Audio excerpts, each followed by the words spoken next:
نظر روزے پہ پڑتی ہے، ہٹانا نہ بھول جاتا ہوں۔ بسم اللہ الرحمن الرحیم۔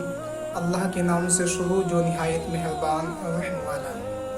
برادران ملت اسلامیہ، السلام علیکم ورحمۃ اللہ وبرکاتہ۔ الصلاۃ والسلام علیک یا رسول اللہ، الصلاۃ والسلام علیک یا نبی اللہ، وعلی آلک و اصحابک سیدی یا رسول اللہ صلی اللہ علیہ وسلم۔ ختم ایک دن اس جہاں کا سلسلہ ہو جائے گا، چند دن کی بات ہے پھر کیا سے کیا ہو جائے گا۔ رات دن کیجیے عبادت، جتنی تم سے ہو سکے، صاف تمہاری مشکلوں کا راستہ ہو جائے گا۔ عزیزان ملت اسلامیہ، جیسے کہ آپ حضرات کو معلوم ہے کہ اس وقت فتنے کا دور چل رہا ہے، بڑا ہی عجیب ماحول چل رہا ہے۔ اس دور میں ایمان بچانا بہت مشکل ہو چکا ہے۔ اور محترم سامعین، اس وقت ہمارے جو علماء اکرام ہیں بڑی ہی محنت کر رہے ہیں، عوام کو سمجھا رہے ہیں، عوام کو بتا رہے ہیں کہ عقیدے کی حفاظت کس طریقے سے کرنی چاہیے، ایمان کی حفاظت کس طرح سے کرنی چاہیے۔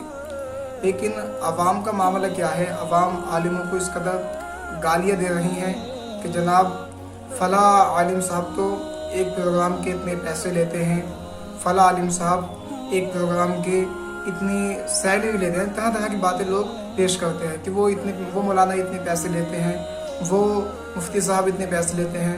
حضرات، ایک بات آپ ذہن نشین کریں، کیا عالموں کے بال بچے نہیں ہیں؟ کیا عالموں کی فیملی نہیں ہے؟ ان کی بیٹی بہن، چھوٹے چھوٹے بھائی بہن نہیں ہیں؟ عزیزان ملت اسلامیہ، بلکہ ہم لوگوں کو ہونا تو یہ چاہیے کہ ہم اپنے عالموں کا دل خوش کریں، لیکن ہم اپنے عالموں کا دل خوش کرنے کے بجائے، ان کو خوش کرنے کے بجائے ہم ان پر طعن کرتے ہیں، یعنی ان کو گالیاں دیتے ہیں کہ فلاں مفتی صاحب ایک پروگرام کے اتنے پیسے لیتے ہیں، فلاں مفتی صاحب اتنے پیسے لیتے ہیں، نہیں، اس طرح کی باتیں ہم لوگ پیش کرتے ہیں۔ فلاں شاعر اسلام صاحب ایک نعت شریف پڑھنے کی اتنی سیلری لیتے ہیں۔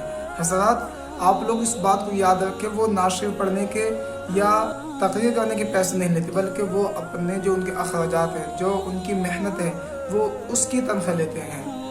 کبھی آپ حضرات نے کسی ڈاکٹر سے معلوم کیا، کسی ڈاکٹر سے پوچھا کہ آپ اتنی سیلری کیوں لے رہے ہو، آپ اتنی تنخواہ کیوں لے رہے ہو؟ لیکن حضرات، ہمارے عالموں کو لوگوں نے بہت کمزور سمجھ لیا۔ ہونا تو ہم لوگوں کو یہ چاہیے کہ ہم اپنے عالموں کا دل خوش کریں، اپنے عالموں کو خوش رکھیں۔ ایک اشتہار جو بڑی تیزی کے ساتھ وائرل ہو رہا تھا کہ اس اشتہار میں بڑے بڑے عالموں کے نام لکھے ہوئے تھے، کہ ہاشمیہ کا نام بھی لکھا ہوا تھا، اور ابو الحقانی صاحب کا نام بھی لکھا ہوا تھا، غلام رسول ولیب صاحب کا نام بھی لکھا ہوا تھا، مفتی گل فہد صاحب کا بھی نام لکھا ہوا تھا، یعنی کافی جو ہمارے علماء اکرام میں عالم لوگ ہیں ان لوگوں کے نام لکھے ہوئے تھے، اور ان کے نیچے لکھا ہوا تھا کہ یہ حضرات ایک ایک رات کی اتنی سیلری لیتے، اتنی تنخواہ لیتے ہیں۔ عزیزان ملت اسلامیہ، ہم لوگوں کو اس طرح کی باتیں نہیں کرنی چاہیے، بلکہ ہمارے جو عالم لوگ ہیں، ہمارے جو علماء اکرام ہیں، وہ ہمیں اللہ اور اس کے رسول کا پیغام دیتے ہیں، ہمیں حدیث سناتے ہیں، قرآن و حدیث کی روشنی میں وہ ہم لوگوں کو سمجھانے کی کوشش کرتے ہیں۔ تو ہم لوگوں کو یہ چاہیے کہ ہم اپنے عالموں کا دل خوش کریں تاکہ وہ اچھے طریقے سے سمجھانے کی کوشش کریں، لیکن ہم لوگ اپنے عالموں کو اس قدر گندی گندی گالیاں دیتے ہیں کہ جناب یہ کوئی دیکھو بات ہے کہ یہ عالم سب اتنے پیسے لے رہے ہیں۔ عالم کی بیوی نہیں ہے، عالم کے بال بچے نہیں ہیں، اس کی بیٹی یا اس کے بھائی بہن نہیں ہے جو وہ اخراجات اپنے ماں باپ پہ چلائے گا۔ اگر عالم اپنا خرچہ نہیں لے گا، پھر اس کے ماں باپ کس طریقے سے پلیں گے، اس کے بھائی بہن کس طرح سے ان کا خرچہ لے گا؟ عالم کا بھی پیٹ ہوتا ہے، اس کے بھی فیملی والے ہیں۔ تو حضرات، ہم لوگوں کو اس طرح کی باتیں نہیں کرنی چاہیے، بلکہ ہم لوگوں کو اپنے عالموں کا دل خوش کرنا چاہیے، تاکہ ہم اپنے عالموں کا دل خوش کریں گے تو وہ ہمیں اور اچھی طریقے سے سمجھانے کی کوشش کریں گے۔ السلام علیکم ورحمۃ اللہ وبرکاتہ۔